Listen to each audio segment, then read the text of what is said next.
Welcome in, everyone, to another edition of the GSMC College Football Podcast, brought to you by the GSMC Sports Network. I'm your host, as always, Tommy Brzee. It is Thursday, August 15th around here, and we have a great show for you today. We're going to start talking a little bit about an interesting formula that Ralph Russo over at the AP kind of put out in there to figure out what's going to happen in this 12-team playoff. It's obviously going to be off the walls, but I'll try to decipher it using the formula that he gave us. Then we'll get into a couple of playoff hypotheticals. I have about 5 here. I think we're likely going to do this tomorrow as well because there's a number of ones that I just did not get a chance to get to in this one. Then we have some out-of-conference games that will define the playoff the most, so a very playoff-centric show, but the out-of-conference games, obviously, winning your conference will get you in there, so maybe it doesn't hold quite as much weight as it used to, but there's still some games that will definitely impact a lot of the conversations that will happen on Selection Sunday. Then we'll get into a little bit of fall camp intel. Stuff keeps flowing in, and we'll do it again tomorrow, I promise you that.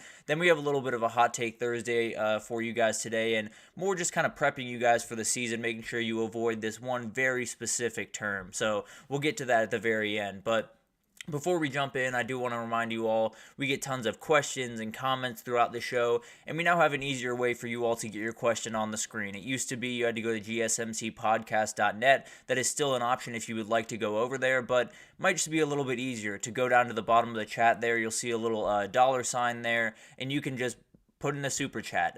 Very, very easy. It'll pop up on the screen for me. We can have fun back and forth here, and that's always what we want here. We always want to be very interactive, so if you'd like to use that, you're more than welcome to. The gsmcpodcast.net page is still very much working, so you can use that as well. But definitely use that if you want to have kind of an interactive conversation here and get your name on the screen, which is always a good amount of fun. But let's get into this, because this is a very interesting conversation that when the AP poll comes out, you never really know what to make of it, right? You never really know how to unpack it. There are some trends that you can unpack, obviously, which we did a little bit earlier in the week, but it's hard to figure out, who's going to find their way to the top, who's going to find their way to the bottom, who's going to fall out, all that type of stuff. And we have an idea of what the playoff poll is going to be this upcoming year. We know what it's going to be if the AP poll is entirely right. If it does not miss a beat, this is what we're looking at. We're looking at Georgia, Ohio State, Florida State, and Utah as your conference champions.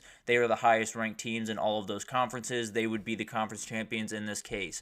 Oregon and Texas would be at the 5 and 6 spot, likely as the Big Ten and SEC runner-up. Then you would have teams like Alabama at 7. You would have Ole Miss, Notre Dame, Penn State, Michigan, and then Boise State was the Group of 5 team that got the most votes. They were in the top 25, but I believe they got 47 votes to be in there. They are the Group of 5 team, at least for the time being. So that's the chalk scenario. That's the scenario where everything goes the exact way that the AP poll voters said.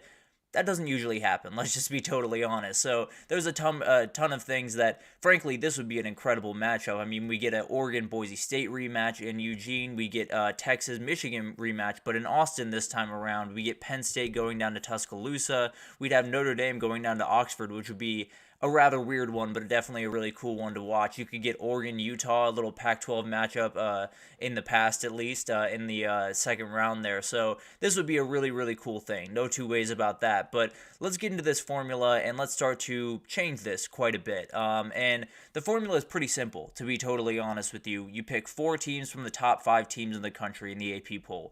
You pick 2 from the 6 through 10 teams, 2 from the 11 through 20, which is a nightmare, and we'll get to that in a second, 1 from the 21 to 25 range, and then 3 unranked teams. So that's quite a few unranked teams that are going to be making it into the dance this year, and a couple of them are pretty much, or one of them, especially with the Group of 5, has already been decided. That kind of adds to this a little bit, but at the end of the day, it is a very interesting conversation, and we're going to unpack it in this way.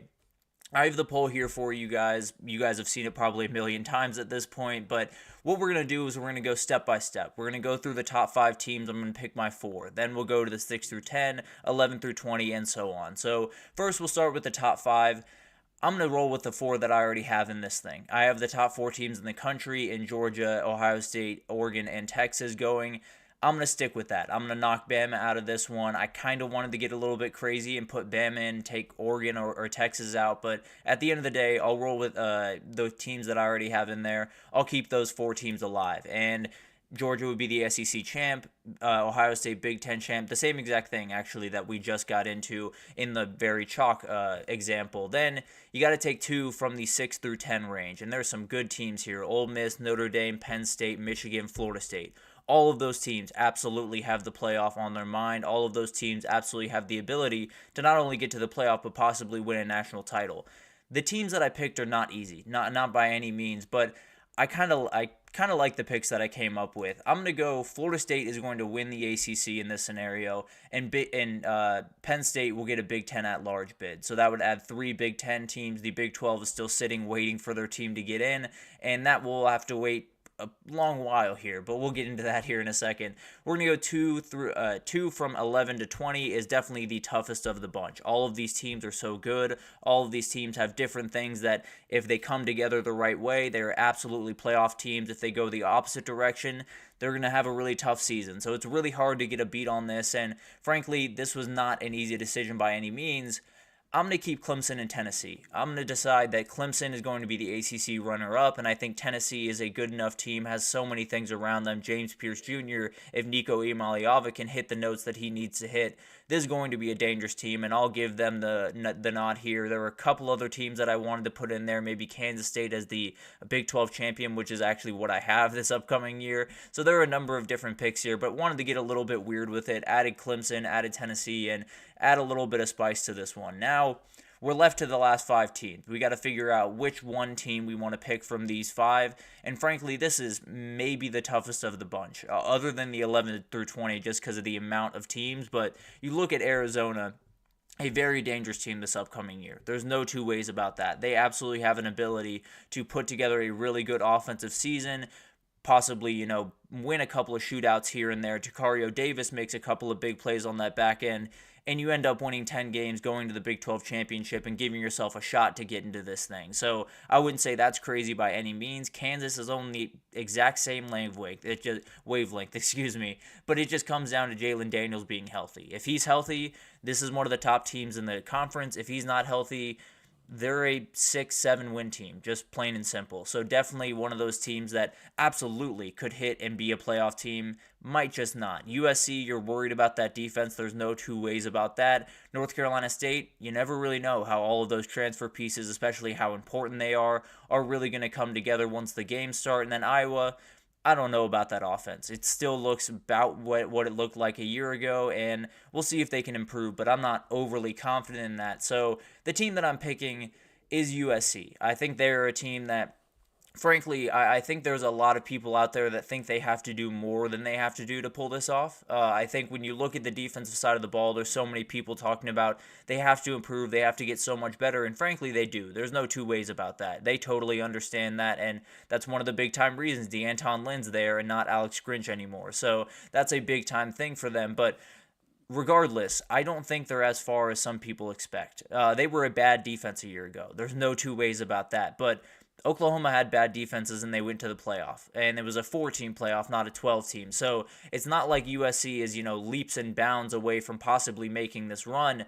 They need the defense to come along, and they need a couple of players to make some big-time plays. But at the end of the day, I think they were 115-ish in total defense a year ago. You bounce that up to 80, 70 in the country, you very well could be in this conversation. It's going to take a couple of bounces of balls in your direction, but at the end of the day, you definitely can pull this off, and it's a team that I'm warming up to more and more as we get closer to the season, and I am a little bit worried about that, I'll be totally honest, but definitely is a team that I think could get it done in this format where you got to pick someone from those bottom 5 teams. So went with USC there. Then we got to get 3 unranked teams. 3 teams that we have 9 here that have filled out the bracket so far. We need 3 more, and we got to figure out where they're going to come from. And the good news for me is I have not picked my Big 12 champion yet. I have not picked my Group of 5 representative, obviously, because they were not ranked in this poll. But the Big 12 champion, I'm going to roll with the team that I have playing in it but losing, Iowa State. I do think this is a team that has plenty going into the season, has so much ability on the outside at wide receiver that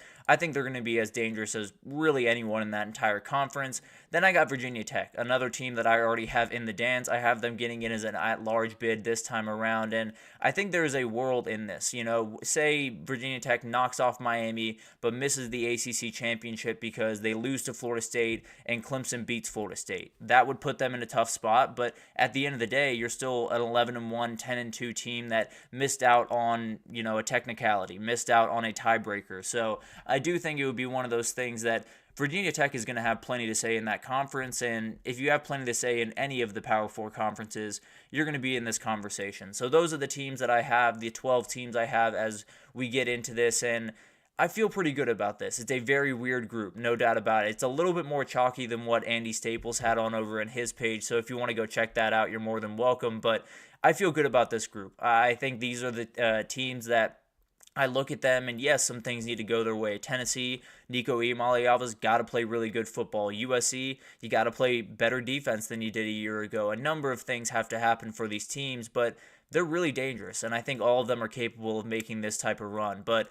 let's get into the poll. We have the very bland one, the one that comes out from the AP poll, but the one that I have is a little bit different here. We got Clemson against Tennessee, a little run back of that Orange Bowl game where Joe Milton just lit the world on fire. Oregon against Tulane would be a really fun one up in Eugene.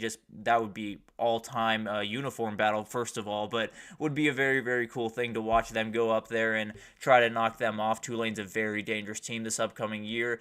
Virginia Tech heading to Texas is a very weird matchup. I don't know if I ever thought I would see that, but would be a very cool one nonetheless. And then USC heading up to Penn State would be fun because they played in LA earlier in this year, so it would be very cool if they found their way back up to College Station for a little bit of a home and home in the middle of the season. But at the end of the day, it's going to be incredible. It's really hard to decipher what's going to happen in this 12-team playoff, but Ralph Russo did us a good favor here to try to figure out what that's going to be. I promise at the end of this, once we figure out who all is in the field, I will bring up all three of those examples. The AP poll one, the absolutely chalk one. I'll pull up the formula one. I'll pull up my predictions.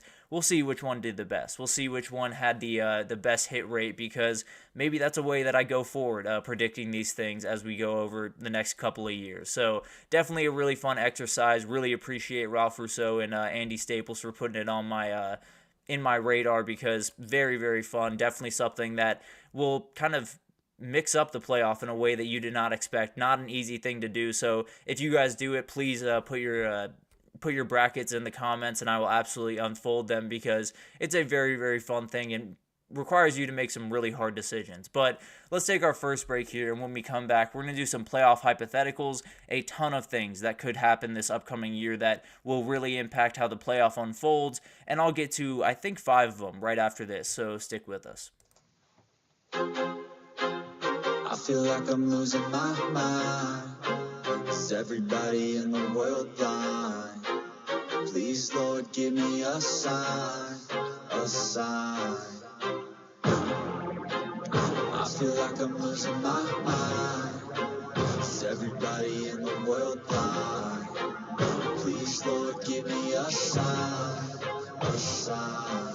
I wanna be the greatest. Everybody on the fake shit. I look around and feel like everybody is the fakest. I make this every day and I'm impatient, hoping one day I blow up from the basement. Statement, the top is so vacant. I don't hear shit that I think is amazing. Waiting for my day when I'm playing sold out shows where 1,000 faces. Hey, give me that crown, get in my way and to be put down. It ain't your place, all this my town. If I want that shit, then I'll get it right now.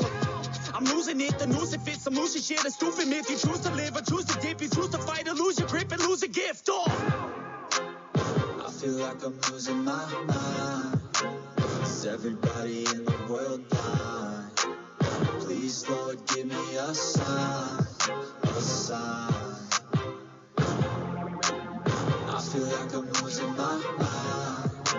Is everybody in the world blind?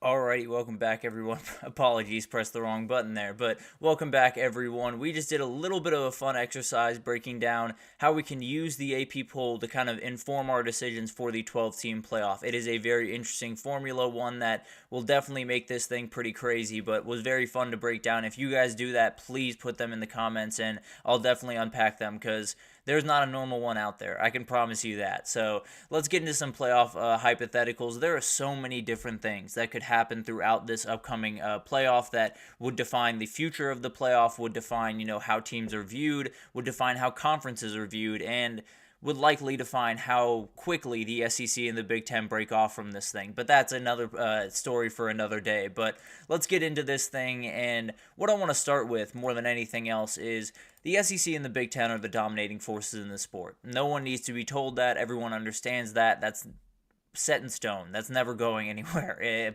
plain and simple. But these are two conferences that have every ability to just control this thing. From start to finish, they can be all over this thing, and frankly, they could get 2/3 of the field into this thing. There is a reality where you have 4 SEC teams, you have 4 Big Ten teams, and they're battling it out, and that's pretty much what the playoff is going to be. Maybe you'll have the ACC champion, the Big 12 champion, Notre Dame, and the Group of 5 champion in there, but it's going to be dominated by these two entities, and that would be a really, really interesting conversation because it's obviously not necessarily what we all want to happen. Obviously, we want to see a little bit of variety, we want to see a little bit of variability, but when it comes down to it, let's just say a Big 12 or ACC champion, neither of them have any less than 2 losses. So you're at least coming out of that game 11-2, 10-2, whatever it looks like after that conference championship game. If you put that up against a 9-3 LSU, a 9-3 Penn State, there's a conversation to be had one way or the other. I understand Clemson or Florida State or whoever in this example, Kansas State, made their championship game. They came out on the short end. They should be rewarded for making that and playing that game. I firmly believe in that. But at the end of the day, it's hard for me to sit here and say that they're not going to put more weight into a 9-3 LSU team than a 11-2 Kansas State, or even a 10-2 Kansas State. I think it wouldn't even be a conversation, if I'm being totally honest. So I think as you get into this season, there are so many variables that come into it. There are so many different things that can kind of derail this thing for a number of different teams, but as I see it, there are at least 7 teams in each conference that think they can make this thing. There are at least 7 teams, and then you add a team like Wisconsin that things got to go really their way, no doubt about that, but they absolutely have that in the cards. It's just not nearly as often as some other teams up there. But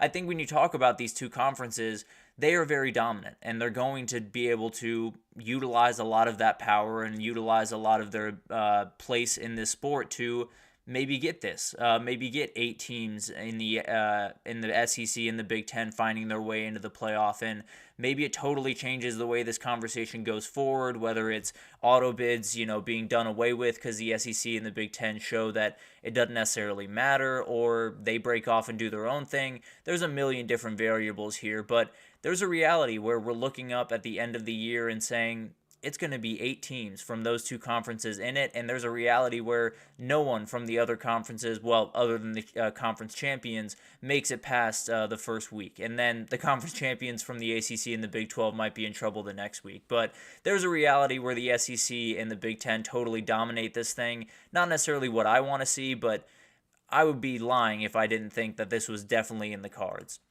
The other thing that could happen throughout this time is head coaches could head back to their old places and play a playoff game, and they could play it at their old stadium, and I promise you some of them would get very, very bad one of my receptions. That's what I'm going for. The best one, obviously, is Brian Kelly heading up to Notre Dame. That's the easiest one to picture this upcoming year, and it could really happen. This LSU team, if they put a couple of things together on the defensive side of the ball, maybe miss out on the SEC championship, but are right there in the mix. They're a 10 seed, let's say, and Notre Dame takes care of business, maybe loses a game, but is right in the thick of things. They're the 7 seed. This is a reality. This is the one that everyone's pointing to, saying, yeah, this is absolutely something that could happen, and the reception for him would not be kind. I'll leave it at that for the time being, but definitely would be a very, very cool atmosphere, and one that I would just love to see. The other one that is a little bit more far-fetched, but man, would be incredible, is Lincoln Riley finding his way back to Norman for a playoff game. This one obviously is a little bit more far-fetched. Now, if Oklahoma makes it to the SEC title in their first year, it's not as far-fetched by any means, but this is one that if he was in town, if he was in that stadium on the other sideline, that place would be on fire. It might be the loudest that stadium has ever gotten in their history, because they hate that guy more than you can ever imagine. I have a lot of Oklahoma fans that are on Twitter and I interact with, and man, it's a good type of hatred. It's definitely that college football type of hatred that you kind of just gotta love. So those are the two big examples. Obviously, you could have some coaches going up against their former bosses, with Brent Venables maybe facing Dabo Sweeney down the road, or Josh Heupel going up against Lincoln Riley. There's a number of different things that could kind of bounce around in this, but overall, I would love to see Notre Dame or LSU head on up to Notre Dame for a game, or Lincoln Riley head back to Nebraska. It would be, or excuse me, head back to Norman. I don't know where Nebraska came from. Head back to Norman for a playoff game. Both those places would just be on fire. It would be insane. But then getting into, what if a group of 5 teams steals an auto bid? This is one of those things that a lot of people have shrugged off and just kind of slotted that group of 5 team in the 12 spot. And frankly, that's what I've done. It takes a little bit too much mental effort for me to realize a world where they find their way into those top 4 seeds, but this is a reality that could happen. We look at the ACC, we look at the Big 12, and we say these are really tough conferences. There's not too many gaps in the conference, and pretty much every week you're going to have to be on your P's and Q's if you really want to win that game. There's a reality where you have a, let's say, 1-loss Boise State, but their only loss is in Eugene. They played a tough game, maybe lost by 10 points to Oregon in the opening parts of the year. If that happens, and on the other side you have an ACC champion with 2 losses, an NC State that win the ACC with 2 losses, or an Iowa State that wins the Big 12 with 2 losses, I wouldn't be surprised if a Boise State team or a Memphis team is probably the clearest path here, because when you look at that Memphis team, they play a Florida State team. So let's just say in a hypothetical world, Memphis goes undefeated, beats Florida State, and then Florida State goes on to win the ACC title.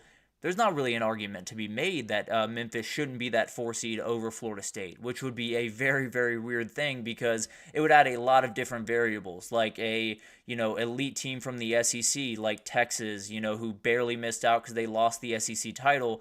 They might now have to play Florida State, or they might now have to play a team from the ACC or from the Big 12 that barely missed out on their title game or won it, and then just missed out because of a group of 5 team having a little bit better of a season. So Memphis has the clearest path. If they can beat Florida State and then Florida State wins the ACC title, I think they're a top 4 seed. But at the end of the day, there are some other teams out there. Liberty, I'd be very surprised by, just because, frankly, even if Liberty goes undefeated, I'm probably not voting them into the playoff, because the schedule is just too easy. It's no disrespect to what they can do and how talented that team is, but nah, I can't do it. I just can't do it. I don't think this is a team that is really a playoff-worthy team, even if they go undefeated. Now, if they blow out teams, then maybe we're having a different conversation. But as I see it right now, Liberty is the team that you feel the best about going undefeated. I don't know if they're my team that I think is going to make it out of the group of 5 into the playoff, but it'll be interesting to watch that team develop, and definitely a team that could at least have something to say in this category. And then I want to get into, what if everyone from last year's playoff misses out this year? What if everyone from last year's playoff just has a tough year, loses a couple where they don't expect to, and falls off a little bit of a cliff? And there's a couple that are a little bit easier to picture than others. Texas is obviously the one that you feel pretty good about this team being a playoff team. They're in a lot of good situations. They have an incredible roster. Obviously had some injury troubles throughout fall camp, but seem to be more than fine everywhere else to feel very confident heading into the season. They are definitely a team that expects the playoff, and anything else would be a disappointment. Bama's kind of on the same wavelength. I mean, you look at what they've done on all the changes, that adds a little bit to it, but overall, I do think they're kind of looking at this one as a much needed season to, at the very least, stay around. I don't know if a playoff is needed. I think Bama fans would be a little bit mad if it wasn't there, but at the end of the day, I don't know if it's needed to keep this thing rolling, but they could definitely make a run. They could also definitely fall off a little bit and go 8-4, 9-3, and barely miss out. And then you have a Michigan team that absolutely is a team that is looking to make the playoff. I think there are a lot of people that are very questionable of that, a lot of people that don't necessarily think that's going to happen, but at the end of the day, let's say they beat Texas in week 2. A 10-2 Michigan is getting in, and even if those losses to Oregon and Ohio State come down the barrel, you're going to be more than fine. I can promise you that. So there's a world where they absolutely get in. On the other side, if you lose to Texas, if you lose to Oregon, if you lose to Ohio State, I tend to believe there's not going to be enough oxygen in the room for you to get in. So definitely will be an interesting thing to watch there. And then Washington is obviously a team that we got to talk about. They're not going to get in. If they get in, then it's one of the most remarkable coaching jobs by Jed Fish, and it's one of the best stories in college football. But overall, they definitely have the longest shots of this bunch, and then maybe Michigan second, Bama third, and then Texas obviously is the team that has the least amount of chances to miss this thing. But at the end of the day, definitely could happen with all the variables going in, Texas going into a new conference, all of the different things that play into this. It absolutely could happen and would be kind of a cool thing, definitely a very weird thing as we head into this. And then finally, I want to get into something around the top four teams. All top four teams get that bye week. They get that nice, time off in between the championship game and their first game of the playoff. Is that a good thing? It has been a conversation that they've been kind of getting into over the last little bit, because there's a world where a top four team doesn't make it past that first game. And I don't know if it'll be because of rust or, rest versus rust, that old debate that we get into, but it's all circumstantial for a number of different reasons. If it's all equal, I tend to lean that you want to play that game during that bye week. I think you'd want to play that game. But yeah, I could be totally wrong. And then on the other side, you could have injuries and things to get figured out. Then you would want the bye, obviously. So there are a number of different variables that go into this, but there's a reality where a 5 seed finds their way all the way to the national title because they have momentum, because they have the ability of, feeling really confident, looking back 1 week and saying, we dominated those guys on our field. Now we get to move forward and dominate someone else. And you get that kind of juice going, you get a good groove going, and it definitely can play in part. I can promise you that. It'll definitely be one of those things that you don't necessarily notice too aggressively from the get-go, but throughout the years, it definitely could be something that develops even more. So it's one of those things that the hypotheticals are all over the place. There are a million hypotheticals to break down, and we'll probably get to 5 more tomorrow if I'm being totally honest. But it's one of those things that's why the 12 team is special. That's why, that it was adopted, because now we have many more questions to unpack, and it gives me something fun to talk about on here. So definitely we'll break that down, likely tomorrow a little bit more, but let's take our second break here. And when we come back, we're going to talk about the out-of-conference games that have the most to do with the playoffs. So again, a playoff-centric show here, but we're going to break down some out-of-conference games in week 1, 2, and then a little bit later in the season that you need to watch as we get into the CFP race. So stick with us, and we'll be right back with that. Looking for your daily fix of sports talk without having to pay for it?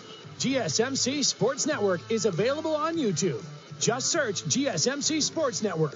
Get your fix of daily sports talk shows on YouTube, absolutely free. NFL, college football, NBA, MLB, MMA, UFC, fantasy football, and so much more. GSMC Sports Network has shows running all day long, with new sports shows starting every 2 hours. Just like on your favorite cable sports channel, except GSMC Sports Network is absolutely free. Just search GSMC Sports Network on YouTube to catch one of your new favorite shows, like the GSMC College Football Podcast, Chip Shot Football Podcast, Hoops and Heels Women's Sports Podcast, GSMC Basketball Podcast, and so many more.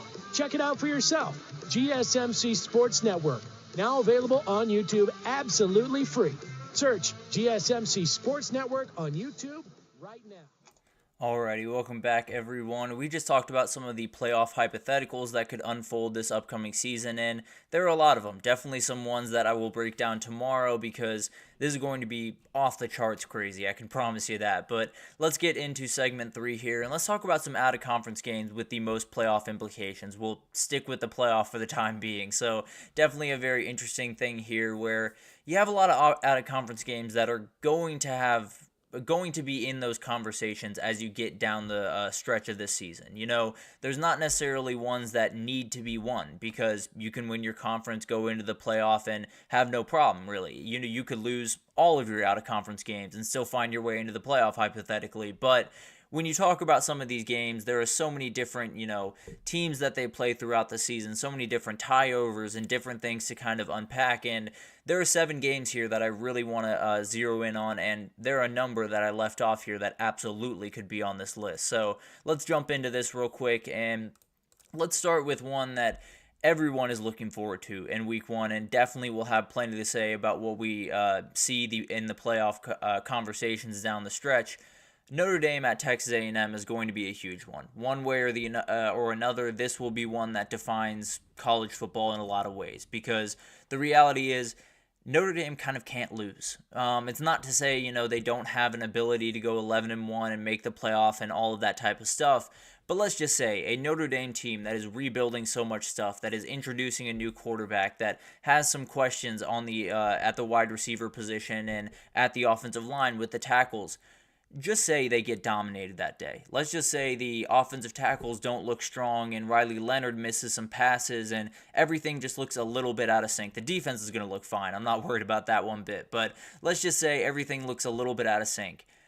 I would be hard-pressed to tell you that Notre Dame is not going to let that affect them going forward. Now, I don't know how much it's going to affect them. I don't know if it's going to impact the win total or anything like that, but it definitely could. It definitely could get into your mind and could kind of hurt you at the end of the day. So, and that's a piece of this where Notre Dame needs a win to go into the season, because they have a couple of games that they really need to hit on. If you lose in the very first one, a lot of that momentum you feel going into the season is gone pretty much in a second. And then on top of that, let's say A&M beats Notre Dame and then loses to Texas at home at the end of the year. Texas is 10-2 or 9-3. Notre Dame is the exact same record.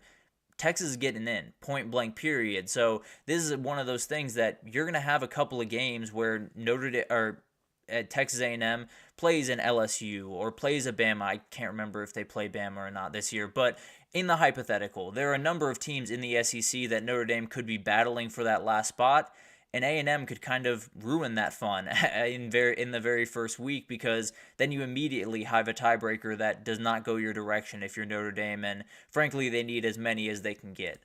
Miami at Florida is an obvious one here. This one's a total layup. All of these first couple of ones are in week one, by the way, but this one is obvious for a million reasons. Frankly, I could easily make the argument that both these teams very much need this win. I think both these teams are coming in with very different kind of ideas of what this season can be. Florida, it's all about proving everyone wrong. For Miami, it's about meeting the expectations that have been put in front of you, and definitely something that they are putting a lot of effort into in I apologize, in Coral Gables and in Jacksonville. And I think it's one of those games where, again, you have so many SEC ties, you have so many ACC ties, that at the end of the day, these are decisions that are going to have to be made. Whether it's, a Florida team that makes a run and, knocks off an ACC team because they got this win, or it's a team that Florida plays, like a Texas, we can throw them back out there. Let's say Texas beats Florida, but Florida beats Miami, and it's against Texas or Miami at the end of the day. Texas is going to get that nod. So it's kind of this reality where maybe these out-of-conference games, the actual result doesn't impact, doesn't necessarily change the percentage chance that you can get in.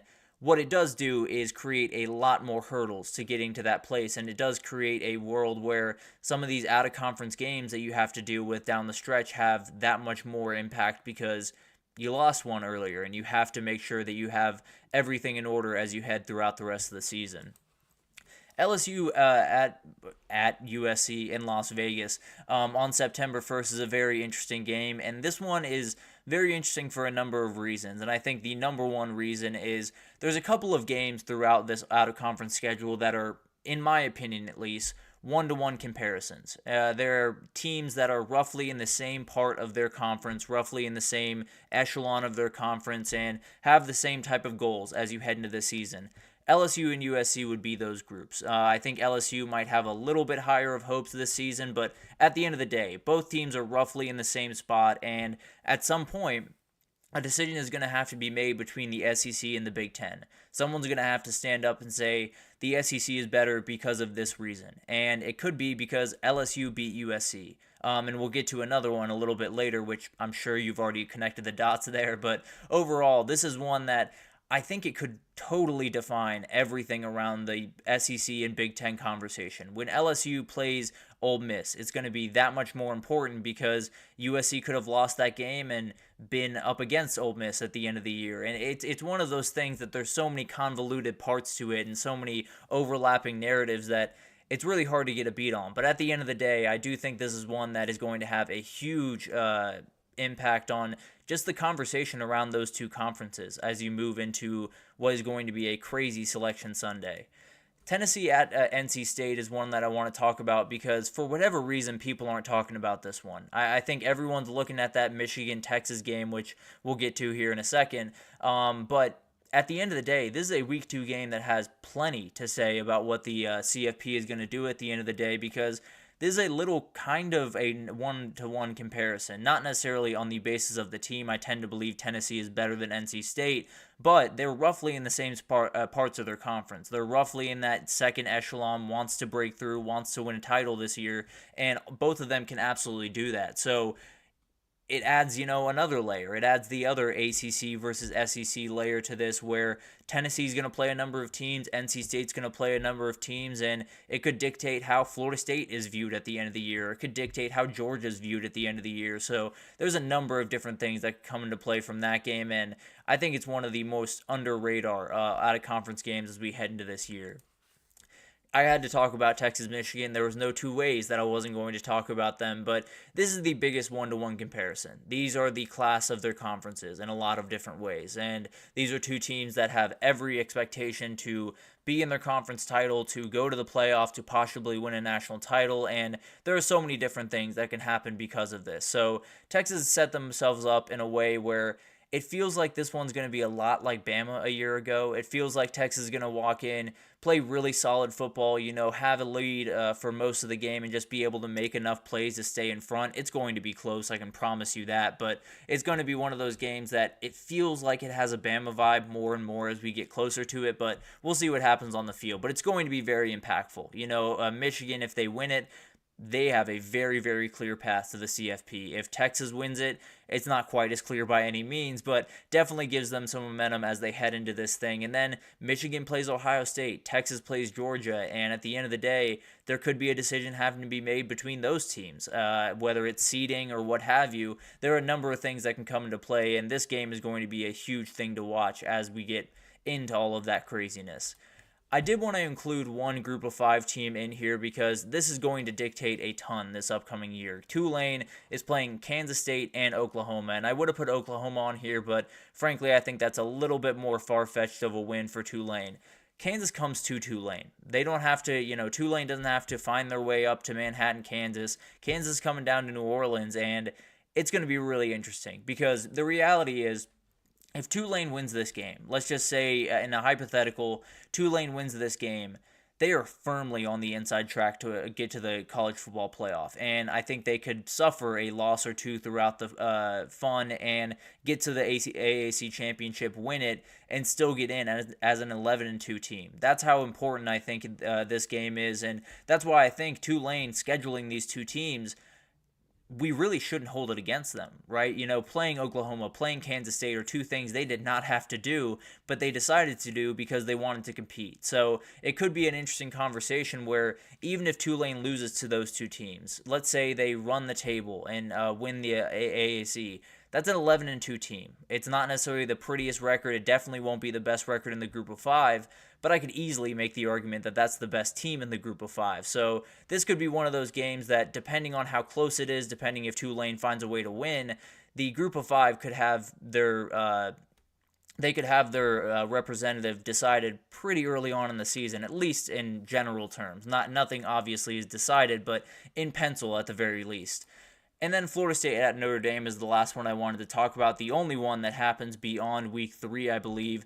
November 9th is when this one is going to kick off. And Notre Dame just had to be on this list twice. When you play all the out-of-conference games in your schedule, you're going to have to be on this thing twice. And these are the two inflection points. We talked about A&M. Florida State is another one. They're going to have to be able to come out and play really, really good football. And I think Florida State is one of those teams that they've finished conference play at this point. They are beyond what the ACC has to offer them, and they could have easily already punched their ticket to the ACC title game.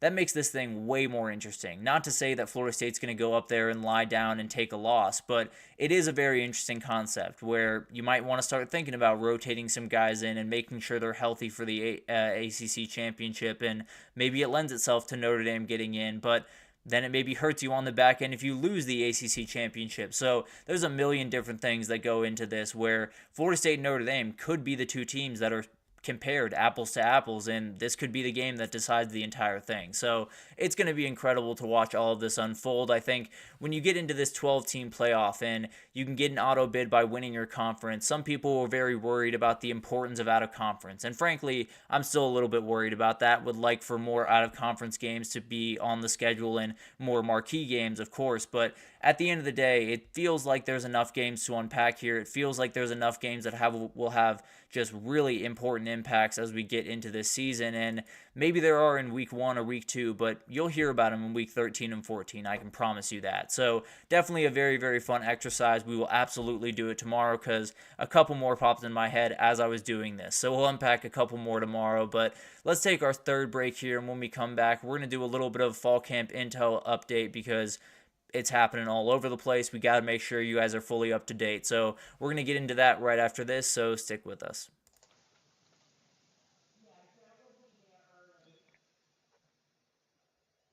For the best and latest podcasts available anywhere, go to the podcast app on your cell phone and type in GSMC to access free content-rich podcasts on health and wellness, book reviews, sports, entertainment, relationships, social media, movies, technology, finance, and even weird news. Subscribe and download the GSMC Podcast Network's family of shows, available everywhere podcasts are found. Alrighty, welcome back in, everyone. We just talked about some of the out-of-conference games that you'll be hearing a lot about on Selection Sunday as they try to figure out the college football playoff pool. Although they happen in week 1 and week 2, they're going to have plenty to say towards the end of the season in week 14. But let's get into some fall camp intel. There are so many different things happening around the country. Frankly, we're kind of winding down just a little bit. I believe we've passed the halfway point in fall camp, and we're starting to gear up for the season. So some decisions are getting made, and we'll get to those a little bit later in this. But I want to start over in Oregon, or in Eugene, Oregon, and I want to talk about Kenyon Sadiq, a very, very athletic tight end, and one of those guys that might just be really hard to keep off the field. A number of people have called him the best athlete on the entire team, and if you look at that Oregon roster, they got some athletes. There's no two ways about that. They have very, very talented guys, and you add another pass catcher to this group.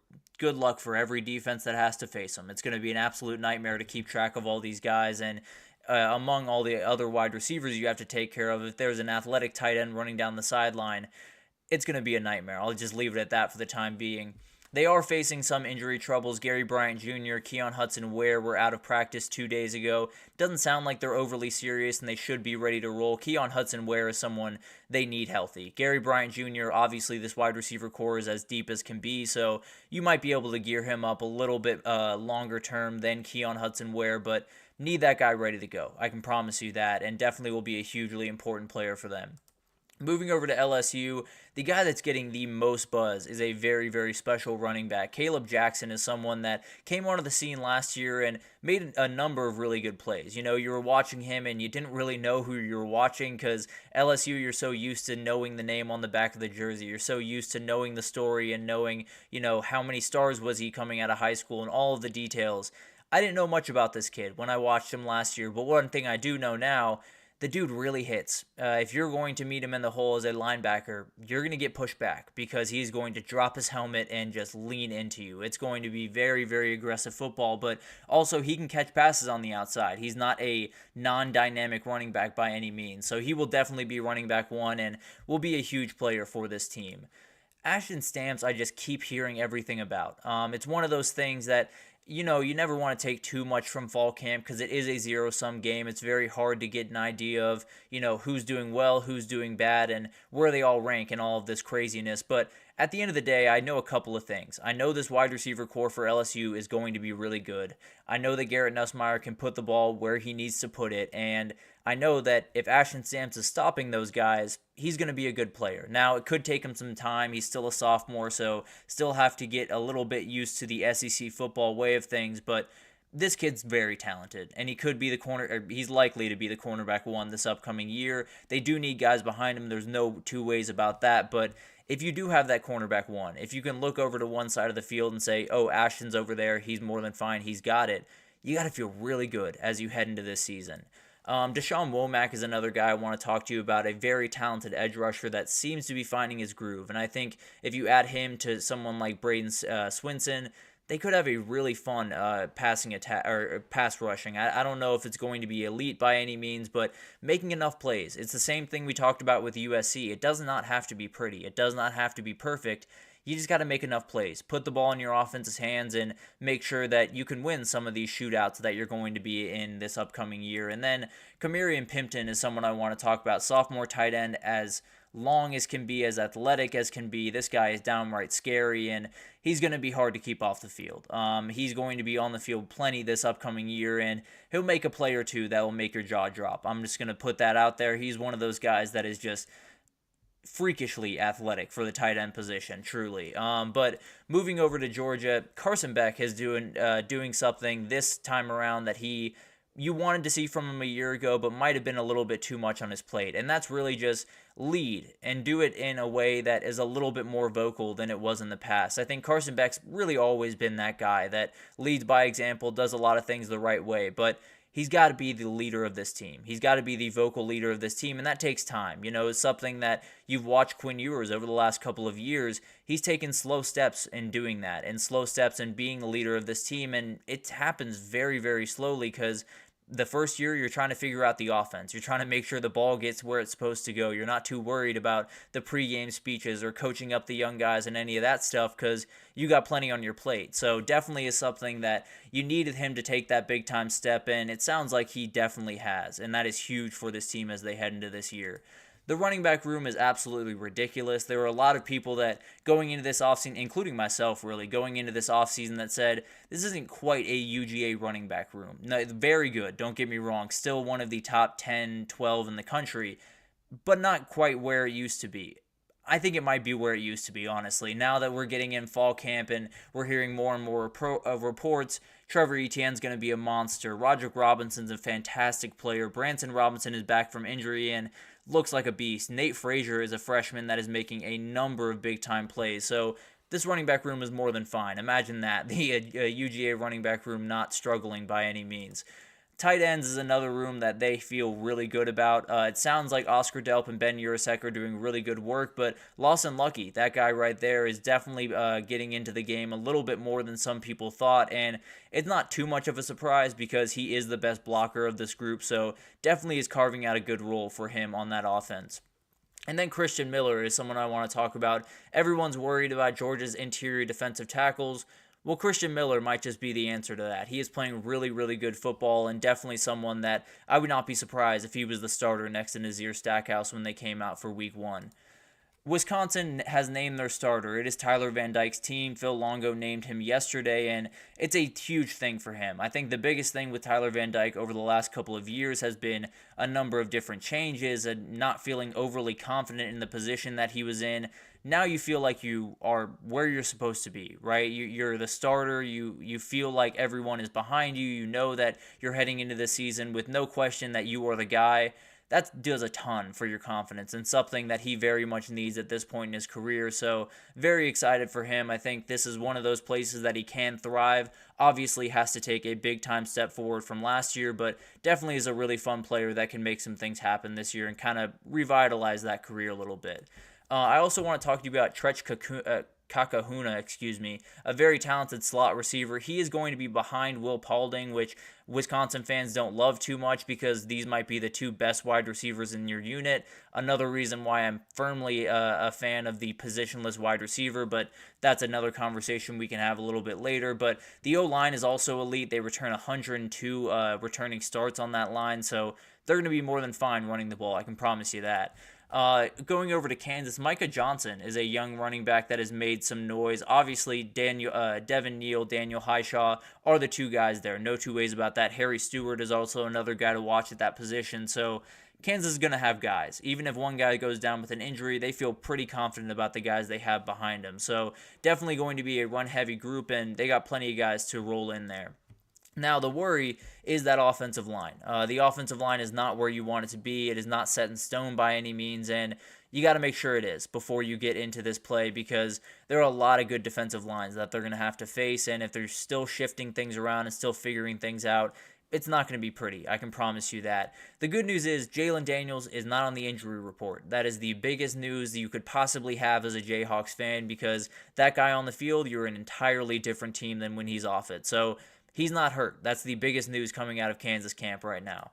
Then we'll get into Virginia Tech. It sounds like Quentin Reddish, a very, very talented freshman, is unanimously the guy that everyone's picking. I believe VT Scoop over there at 24/7 picked who's going to have the biggest impact of the freshman guys, and it was this guy unanimously, because physically, he looks like a college player right now. He walked onto campus looking like a college player. So a huge, huge pickup for them. And then a kind of interesting one, a QB battle is forming at Virginia Tech, but it's not over the starting position. It's over the backup. And frankly, that could be hugely important with the amount that Kyron Drones likes to run. But it sounds like Colin Schlee, the transfer over from UCLA, very talented, experienced guy, is up against Pop Watson, is a younger guy, probably more talented than Schlee, and definitely one of those guys that has the higher upside.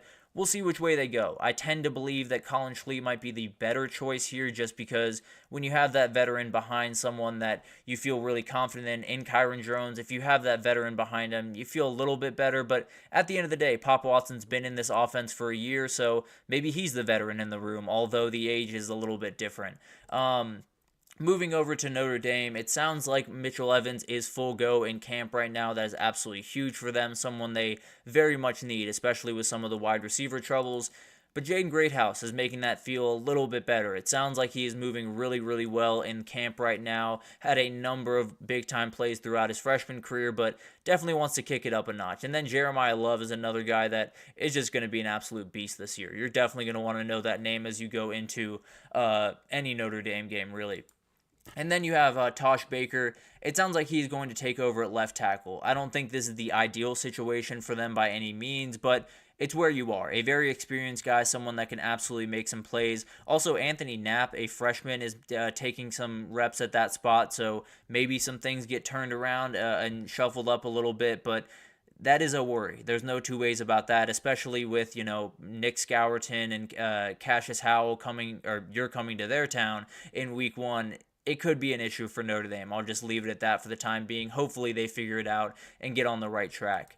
Over at Oklahoma State, I want to talk about them for a second, because it sounds like that their scrimmage this weekend was just not clean. It was not what you wanted it to be with a team that has so much experience and has so many guys coming back. There were far too many penalties, far too many drop passes, undisciplined football, whether it's missing your gap or missing coverage, a ton of things that just can't happen if you're going to get into this season and have success this upcoming year. And one thing that Mike Gundy teams have been really good about is not getting themselves into trouble. Now, there are really, really good things about this team still, and there are a couple of players that are really showing out. Freshman safety David Kabongo is a very, very talented guy, someone that can absolutely make a big-time impact on this team pretty much right away. A very talented kid that likely would be a rotational piece if I had to imagine, but definitely could be more than that as we get throughout this season. And then kind of a fun little tidbit here. Dalton Cooper, the very talented offensive lineman, was asked about the goals for 2024, and the first thing that came out of his mouth was get Ollie a Heisman. And then he said get a Big 12 championship, play in a playoff game here in Boone Pickens, win Coach Gundy a big one. That's the goal. That's what they want to do. They want to win the Big 12. They want to be in the playoff. They want to win that big game for Coach Gundy that has kind of eluded him at times throughout his career. And at the end of it, they want Ollie Gordon to raise the trophy. So it's all of the hopes that you'd want as a Oklahoma State fan, and I'm sure there are a lot out there that expect this to happen, so definitely will be a very fun year for them, and one that might just end with a number of trophies. Let's just leave it at that. So obviously a ton of stuff going on around fall camp. We will continue on this because we have a couple of quarterback battles that we got to unpack tomorrow. We have a number of different things that we have to get to, so we're going to keep doing this likely until that ball kicks off, because there's a million things to unpack as we get a little bit closer to this season kicking off. But let's take our final break here, and when we come back, we're going to do a little bit of a Hot Take Thursday for you and kind of just give you a phrase to avoid as we head into this season and start giving off our takes throughout the season. So stick with us, and we'll be right back with that.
Alrighty, welcome back everyone. We just did a little bit of fall camp intel. We will continue to dive into this as more stuff comes out over the next couple of days, but let's get into a hot take Thursday. And the term overrated, is just being entirely overused in college football. And there are a number of different examples across teams and coaches and players that we'll get into here in a second, but it's one of those things that I understand there are some people that are overrated. If you're telling me that from 2012 to 2022, Texas was overrated, I'm on board. They absolutely were going into every year. Them being ranked was a little bit ridiculous, and they never meet what they wanted to do at that upcoming season.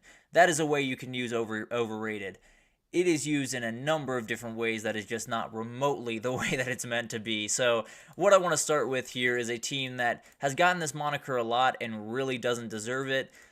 Oh, I forgot I added a little bit of a prologue here, but Penn State is a team that I want to talk about, and James Franklin is a coach that I want to talk about because I know what Penn State is. I know that they are a 10-2 team. They're a team that is a little bit below Michigan. They're a little bit below Ohio State. They might be a little bit below Oregon now, but they're a team that is going to win pretty much every other game on the schedule. They're going to beat all the teams that they're meant to beat. They're not going to be able to win those big-time games. We know that going into every single year.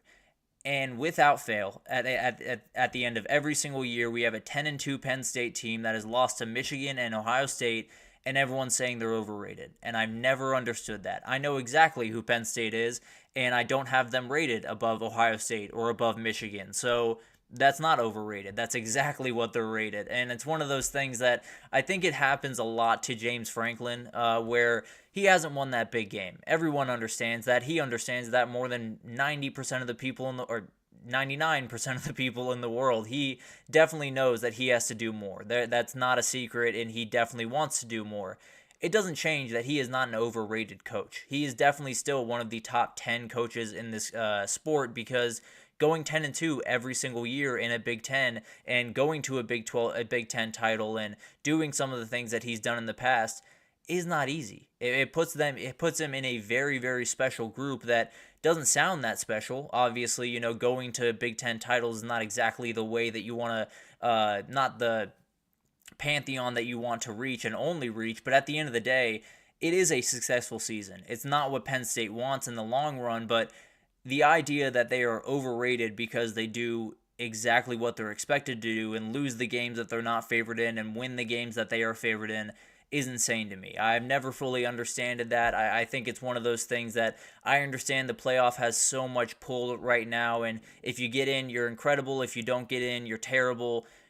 It doesn't make sense. There's so much nuance in this sport. There's so many different variables in the sport that I've never really understood that by any means. So definitely one of those big time examples is Penn State being exactly who they're expected to be pretty much every year, and everyone telling me they're overrated. You can say that they haven't necessarily won that big game and they have to get over that hump, and I'm firmly on that train with you, but that doesn't make them overrated going into the season because there weren't a lot of people that pegged them as a playoff team or pegged them as a team that can beat Ohio State or Michigan going into the season. So that's one of the big-time examples. The best example is Notre Dame. It's not even close. It's Notre Dame because everyone tells me that Notre Dame is overrated. Everyone tells me that their schedule is easy, and although this year I tend to agree with you, most years that's not remotely the case. But at the end of the day, there are a number of different things that can kind of illustrate my point here, but College Football Kings over on Twitter did me a big-time favor and did that for me, so I want to break this down for you guys. They are the most well-rated team you have ever seen in your life. Going back to 2017, they started unranked, finished 11th, so they were underrated by any means. 2018, 12-5, underrated again. 2019, 9-12, pretty good rated. You have 2020, number 10 to number 5, pretty well rated. No two ways about that. 2021, 9-8, that is almost perfect. And then you have 2022 is the outlier here. They were slightly overrated that year. I will give you that. They were number 5 coming in. They finished number 18 after some not so great losses. Let's just leave it at that for them. But 2023, 13-14. They are one of the best rated teams over recent history. And it's one of those things that I understand they can't win the big one. And I understand that is a huge part of this game. But frankly, they're doing so many good things. Winning 10 football games a year, being in that conversation, possibly winning a marquee game at home is what this sport's about. I understand the playoff is a huge deal, and I frankly don't love that too much, but that's a side conversation. I do think this is one of those things that Notre Dame is on the money pretty much every year. They're going to win football games. They're going to get to 9 or 10 wins, and maybe they come up short of the ultimate goal, but at the end of the day, they're going to be roughly where they were to start the season. Now, they're number 7 this year. Maybe that's a little bit too lofty. I know some people think it's a little bit too lofty. I had them right there, so I'm not in that group. But overall, maybe this is a year where they're overrated. Maybe this comes back around and all the trolls get their way. But at the end of the day, this is one of the most consistent, most reliable products in college football. And it's weird. They've been treated like they've just been terrible over the last little bit. So definitely one of those, probably the prime example of this being overused. But moving on to beyond teams, because teams get this probably more than anyone else across every single sport, coaches get it a ton. And Ryan Day might be the number one guy, if I'm being totally honest, because Ryan Day would sit here and tell me he wants to win a national title. He wouldn't say, he wants to do the things that he's done in the past, because he's done a lot of stuff. There's no two ways about that. And he's definitely someone that is very accomplished. He doesn't care about that. And I'm not necessarily saying that he's someone that would tell you, I've done enough, I can hang him up, I can ride off into the sunset, because he wants that ultimate trophy. So some of this is, put on him because this is the reality of the position that he holds. But at the end of the day, you look at his history. There were 2 plays in Ryan Day's career that would totally change the way that we look at him. In 2021, let's say Noah Ruggles doesn't hit the laces, avoids the laces, and laces a ball through the uprights. Let's just say Ohio State goes on to play that TCU team. They're winning that game. Let's just be totally honest. I don't think there's anyone that says any differently. They are winning that game. They are winning a national title, and Ryan Day is comfortably viewed as the second best coach in the country right now. On the other side, 2019, in his very first year as the head coach, they played Clemson, and I know a lot of Ohio State fans are going to be grossed out by this picture, but this was a call that happened during that game, and this was a big-time call. I am firmly a part of that was a fumble group. I understand that is a very, very close play, but there were a couple others. Sean Wade got kicked out for targeting in that game. That was ridiculous, but that's beside the point. All of this to say, this Ryan Day is a head coach. He's been there every single year. It hasn't ended the way that he's wanted it to the last 3 years. There's no doubt about that, and he does have to fix that. But this is a 56-8 as a head coach type player, or type guy. 2 Big 12 titles, has been to a national title, has been very close to getting to 2 other national titles. This guy is better than the vast majority of head coaches in this sport, and he's treated as someone that just can't win. He's treated as someone that, can't win the big one, so it doesn't matter. Or he was born on third base, which, yes, he took over a very talented roster. That is not a secret to anyone, including Ryan Day. The amount of work that goes in every single day, even from third base to get to home, is ridiculous. And no one would even fathom the amount of work that he's put in to get them to where they are right now, and then hopefully to get him over the hump this year. So overall, I think we look at all of these coaches around the country and we judge them in a very weird fashion. It's not about, putting together a successful season anymore. It's about, if you make the playoff, you're a success. If you don't, you're not. And that's the plain and that's the long and short of it. And Brian Kelly is one of the most consistent head coaches in the country. Always gets treated like he's not a great coach. Lincoln Riley is another one who has been in the playoff 4 different times, is one of the best offensive minds in the country, and has his moments. I'm not acting like he's perfect, but is a top 10 coach in the country. And then Dabo Swinney also gets treated this way. The dude's won 2 national titles, and he won it in the middle of an Alabama dynasty that was terrifying to everyone involved. So I've never understood that, especially around coaches. We hold them to just wildly unfair expectations, especially with all of the rebuilding and all of the behind-the-scenes stuff that has to happen. It's insane to me, the amount of expectations we have on these guys year in and year out. And I understand it comes with the territory. I understand that's part of the business, but man, it's wildly unfair, and it creates a world where you're going to be firing coaches that you shouldn't be firing because fans got really mad because he went 8-4 instead of 9-3. So definitely going to be a really interesting conversation. And then you get into players. This one might be just me being a little bit too chronically online. I'll be totally honest with you guys, but I've seen way too many people this offseason say Carson Beck is not good. I've seen way too many people say he's not a top 5, top 10 quarterback in the country, and I can't fathom that. I don't even understand an argument where you could have 10 quarterbacks or even 5 quarterbacks in the country ahead of this guy right there. I understand that there are moments where he's missed, and frankly, he missed in that Alabama game. There were a number of plays that he just did not play the way that he needed to on, but at the end of the day, this was a first-year starter taking over one of the most program that had won 2 straight national titles, has taken over for the most decorated player in that university's history, and he delivered, and in so many different ways. He had a huge game against Auburn and was able to pull them out of a really tough deficit and win that game. He made so many great plays, and although, the end didn't go the way that he wanted it to, I don't think it changes at all who the player that he is. And the other argument that makes me beyond angry, if I'm being totally honest, is, well, he has all the pieces around him. Well, he has all the talent around him, so his job is so easy that it's not impressive what he's doing. That's never the case. That has never once been the case. When Joe Burrow was throwing the ball to Justin Jefferson and Jamar Chase and Terrence Marshall and all those incredible players, he had to do so much to make that happen. You have to climb the pocket. You have to go through your reads. You have to put the ball on time, on target. That is not an easy thing to do. No matter what people will tell you, no matter, he had Brock Bowers, so just dump it off to him and let him do his work. It's not that simple. We have to understand that it's not that simple, and Carson Beck ran this offense at a clip that has not been run around Georgia in quite some time, and frankly, I think it's going to continue into this year. And this applies to much more players, obviously. Carson Beck everyone kind of understands that he's elite. I think some people are just trolling for the most part, but then you have guys like Shedeur Sanders. People think that he's bad because the team doesn't play that well. This is one of the most special quarterbacks in the country. Quinn Ewers is beyond insane why anyone would think he's not good. I've never once understood that. The guy is absolutely money. The deep pass needs to come along, but come on. He's a playoff quarterback. That's not even a conversation. Cam Ward, I think it's literally just because he came from Wazoo that people are talking like that about him, so he's going to be fine. I understand that, so-and-so is overrated.